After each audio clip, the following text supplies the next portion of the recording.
Lights will guide you home, and I promise I will burn for you, by rayrae118. Chapter 4. Harry was sure that Mr. and Mrs. Weasley were going to kill him as he flew over to the Burrow the next morning. Sirius and Minerva followed soon after, and before he was prepared, they joined Ginny and her parents in the sitting room. Though confused, Molly had impressed upon Ron the need for privacy, and understanding that it had something to do with the conversation Harry and Ginny had had with Minerva and Sirius the day before. Ron agreed, heading back up to his room. Bill had left to go spend the day with Fleur, and as the twins no longer lived at home, the house was quiet as the small group settled down into their seats, after Minerva warded the room against eavesdroppers. Molly frowned as she did so, and once they were settled, she wasted no time in questioning the situation. "What's going on here? Why do you need to speak with us?" Minerva and Sirius looked at the two teenagers, and gulping, Harry proceeded to explain the Weasleys about soul bonds. When he was finished, he took a deep breath and looked at Ginny. "Almost 2 years ago, Ginny and I kissed for the first time, and our soul bond began to solidify." Molly gasped and started crying, while Arthur just nodded his head, like he had expected it from the way the conversation began. "Oh, my baby!" Molly sobbed. "You're both too young." Ginny shook her head.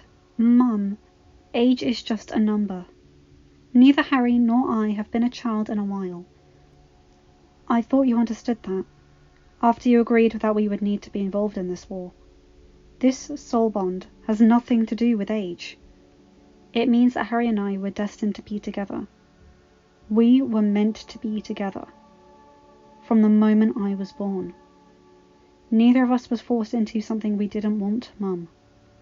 Harry nodded. "Mrs. Weasley, soul bonds are created completely from love. I know that we're a little younger than most, but I know that I love Ginny, and I don't need this bond to tell me that I want to spend the rest of my life with her."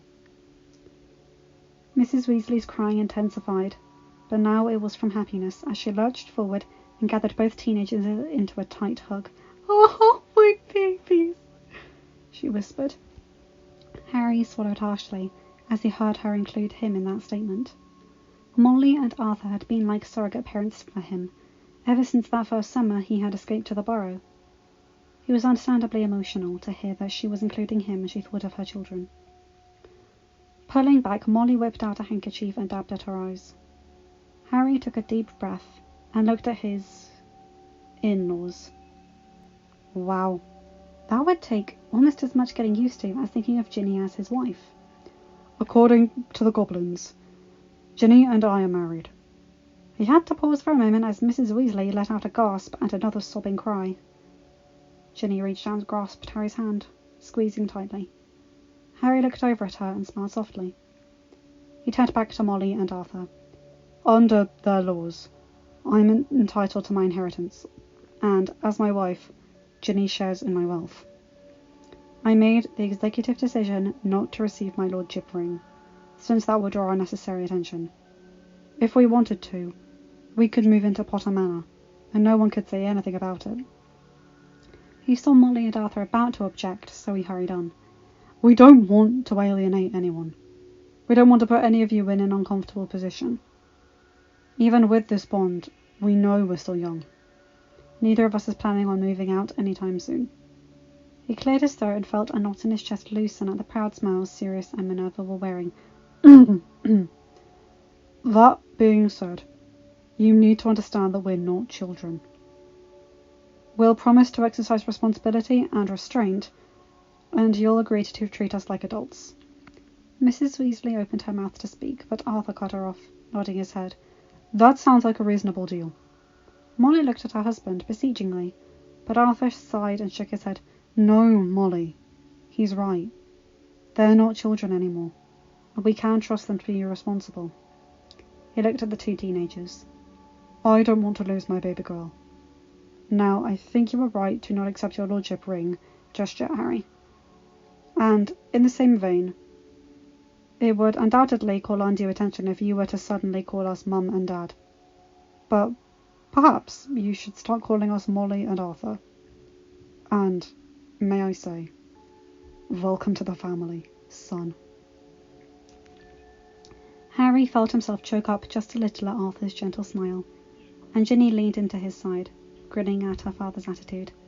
Molly's crying hadn't subsided, but she hurried forward and gathered her daughter and new son-in-law in a firm embrace. "Please," she sniffed. "Call me Molly. I'm so sorry. It's just so much to take in." She pulled back, and Ginny leaned forward slightly. "I know, Mum. But you have to trust that you raised me well. And Harry's a good man. You already know that." Molly sniffed again. "I do trust you, Ginny. I'm just not ready to let my baby go." Ginny smiled tearfully. "I'll always be your baby, Mum. But I'm not the little girl who used to run around the yard chasing butterflies anymore." Harry snorted slightly at the mental image, and Ginny dug her elbow into his side. "I've grown up. And I know I've still got a ways to go, but you need to have faith that I'll make the right choices." Molly's crying started anew, and Arthur nodded approvingly. Minerva and Sirius were impressed by the level of maturity the two teenagers were displaying. With the heavy discussions over, the adults sent Harry and Ginny off to find Ron, while they stayed behind to talk more about this new development. "Why did they wait for so long to tell us?" Molly asked, wiping her eyes on a handkerchief. Sirius raised an eyebrow. "How would you have taken the news if your 13-year-old daughter told you she was married?" he asked rhetorically. Arthur snorted. "We would have locked her up in her room until she graduated," he agreed ruefully. Minerva nodded, her stern gaze compassionate. "They didn't feel like they could tell us, because we wouldn't have understood back then. I think it's a good thing they waited until they felt safe. And I am glad they trusted us eventually." Arthur nodded his agreement. "It can't have been easy for them, but that really doesn't matter. We can't change it, and personally, I don't think I want to." Molly looked over at him, confused, and Arthur took her hands in his expression serious but compassionate. "Can you think of anyone better than Harry for our girl, Molly?" Molly sighed and shook her head. Arthur's smile widened. "Harry will be sure to keep her as safe as she'll let him," he chuckled. "But let's face it, we raised a Spitfire." Molly joined in his mirth. "That's true," she allowed. "And you are right." She looked around at Sirius and Minerva as well. "You're all right. I made the decision over a year ago to stop treating my children like, well, children. They're going to be involved in this war, whether I like it or not. And I have to believe that they will be able to defend themselves. And if I believe that, then I have to believe they're old enough to make their own decisions. But I'm not ready to be a grandmother just yet," she stated firmly. Minerva paled slightly at the implication, but Sirius just shook his head. "Harry won't let that happen." He saw the confused expressions and he sighed. "There's no chance Harry will even consider the possibility of starting a family until Voldemort's dead. He won't want his child to grow up the way he did." They all saddened at the mention of Harry's childhood, and Sirius sighed. "I've taught him the contraceptive charm, as well as both potions, just in case. I trust them, and I know they'll be responsible." Molly looked like she wanted to be angry with Sirius, but couldn't quite manage it. She nodded ruefully and stood up, hurrying into the kitchen. In true Molly Weasley fashion, when she was feeling upset, she turned to the only activity that truly calmed her: cooking. She was sure the teenagers would appreciate some freshly baked scones. After all, Ron and Harry were growing boys, and Ginny had a very healthy appetite. Her appetite could rival Ron's at times, though thankfully her table manners were much better. Line break. The day of Ginny's birthday, the Weasleys hosted a party at the Burrow. All of the Weasleys, besides Charlie, who was still in Romania, and Percy, who still hadn't reconciled with his family, were there, as were Fleur, Harry, Hermione, Susan, Neville, Blaise, Daphne, Luna, Minerva, Sirius, and Remus. As they were eating outside in the bright August sun, Sirius gave the teenagers some unwelcome news. "I spoke with Dumbledore the other day," he informed them. "I won't be coming back to teach defense this year." This statement was met with by protest by all of the teenagers, who had truly enjoyed the classes with the Marauder. Sirius shook his head at some of their questions. Albus didn't say much, just that he had someone else lined up for the year. So the curse holds true, Harry sighed. Is it too much to ask for some consistency? Yup, Ron replied, completely seriously, as he helped himself to a third piece of cake. Hermione rolled her eyes fondly but kissed her boyfriend's cheek, while Neville snorted and Harry shook his head. After lunch, Ginny opened her presents. Bill and Fleur had given her a pair of dragon-hide boots, much like the ones Bill had given Harry for Christmas a couple of years ago. Molly and Arthur had given her a new set of dress robes, dark blue that shimmered and sparkled in the light. They would accent her figure beautifully, and were much more suited to her body than the other set she owned, robes Harry had bought her for the Yule Ball in her third year. Hermione had given her a book on arithmancy, while Neville had given her a book on herbology, and Susan a book on transfiguration. Sirius and Minerva gave her a book on phoenixes, Sirius with a subtle wink and a nod. Blaise and Daphne teamed up to get her an impressive writing set, with different quills and bottles of ink, all in a beautifully crafted carry-on case. Luna gave her old friend a year-long subscription to the Quibbler. Harry went last and gave his girlfriend a diamond and sapphire tennis bracelet that made all the females gasp as she unwrapped it. Harry put it on her wrist as he explained, I found this in my vault. Apparently it belonged to my great-grandmother. Ginny smiled as she admired the bracelet around her wrist. It's beautiful, Harry. Thank you so much. Harry returned the smile and gave her a kiss, before Ron suggested they go play some Quidditch. Line break. The next meeting Sirius and Minerva had for their circle of confidants, Snape informed them of some interesting news. Albus has asked me to teach defense this year, he informed them all briskly, looking around the room. The teenagers, predictably, were the most startled, but they were all confused by Albus's decision. 4 years, Albus had been refusing to give the position to Severus. So what had changed his mind? Snape shrugged at their questions. I don't know why now, he said. Albus just told me he had someone lined up for potions, and wondered if I was still interested in the defense position. He shook his head as he leaned back in his chair. Truthfully, he had never really been interested in the defense position. He had only applied for it in the beginning because the Dark Lord had ordered him to. And then, later, it was more to annoy Albus than anything.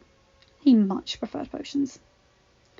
They spent a few more minutes discussing the headmaster's motives, but no one really had any idea what Dumbledore was thinking, so they moved on after a while. Fred and George had brought up their progress on listening devices at the last meeting, and they were still working on it, but hoped they might have something to test out by the end of the summer. They knew it could be important, so they were willing to spend more time on this idea than on inventing new joke products. As soon as we have something, we'll let you know, and you can hopefully get it in place, George said, looking at the new defense professor. So far, the issue we're having is getting it to keep running without active magic. We did a little research, and we knew Muggles use...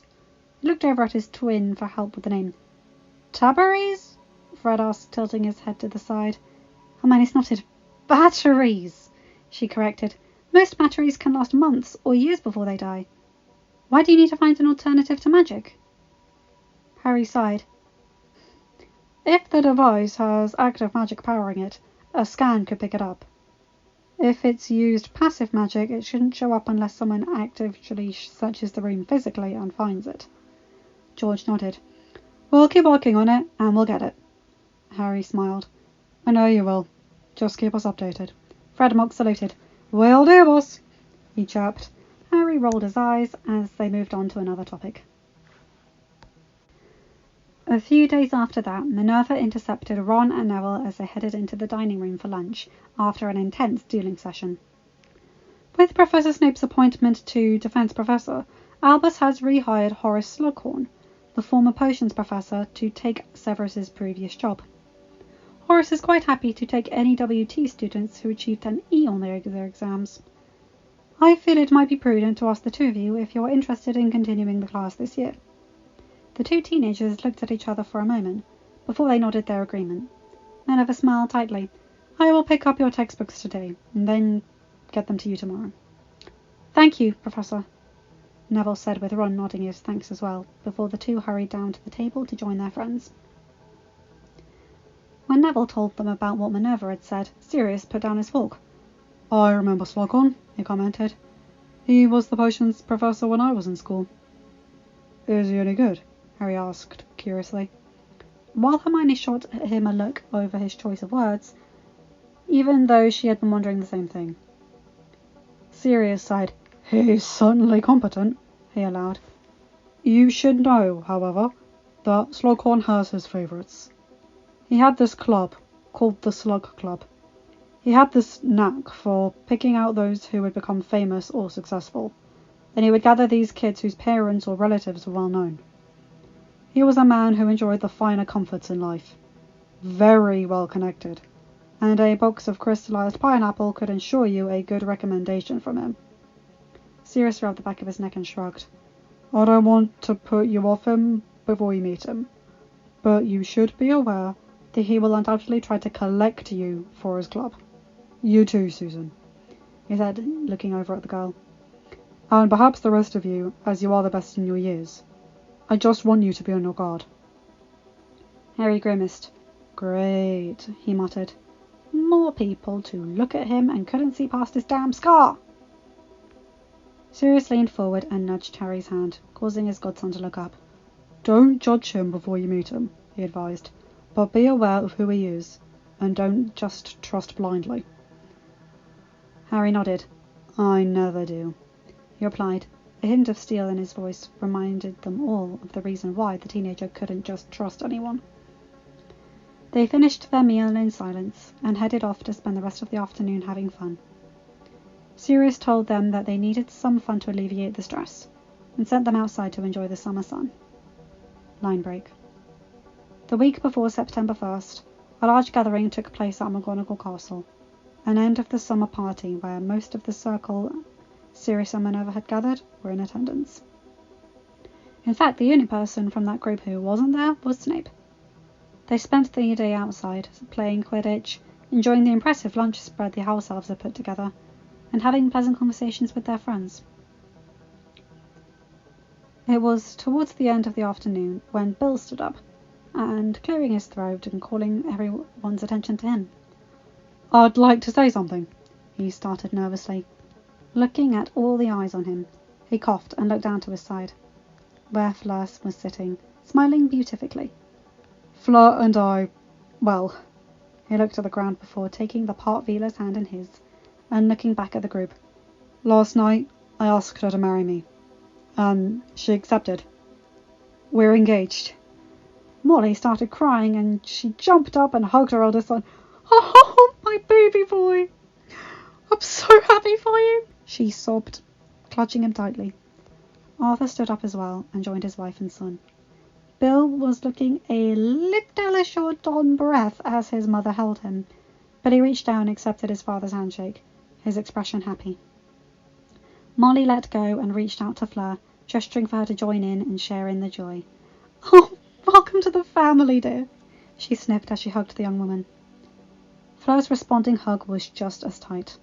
Her family was in France, and truth be told, she had been feeling rather lonely without them. But Bill's parents had always made an effort to make her feel welcome, and she was so happy that they were pleased for her and accepted her into their family so willingly. When Molly stepped back, Bill put an arm around her shoulders. His easy grin made it clear to the group as he accepted their congratulations that he was utterly content. "Oh, we'll have to start planning," Molly gushed, resting a hand on Fleur's arm. "We can have the wedding at the Burrow, and we'll have to look at dress designs." She trailed off, muttering under her breath about lace versus satin and necklines, while Bill and Fleur looked at each other, beaming. "Calm down, Mum," Bill pacified. "We just got engaged last night. We haven't even set a date yet. We've got time." Molly cut off and looked at her eldest son. She sighed and nodded, still smiling happily. They spent some more time talking, with Bill and Fleur the centre of the attention, before the group broke up, everyone heading home for their beds. End of chapter. Hi guys, hope you enjoyed that one. Nice little chapter, that one. Oh, so Slughorn's on his way. And Bill and Fleur's lovely engagement at the end. And I like Molly and Arthur's response to the soul bond. That was That was good. I like that. And Arthur and Molly. Oh, you guys know how much I love family dynamics. And them calling Harry son and welcoming him to the family proper. Oh my lord. Like, I nearly cried. Anyway, you guys know the drill. Like, comment and subscribe and hit that bell to get notified whenever I upload a new video. Have a good day, night, or whatever time zone you're in. Bye, my guys, girls, and non-binary pals. I'll see you in another video. Take care.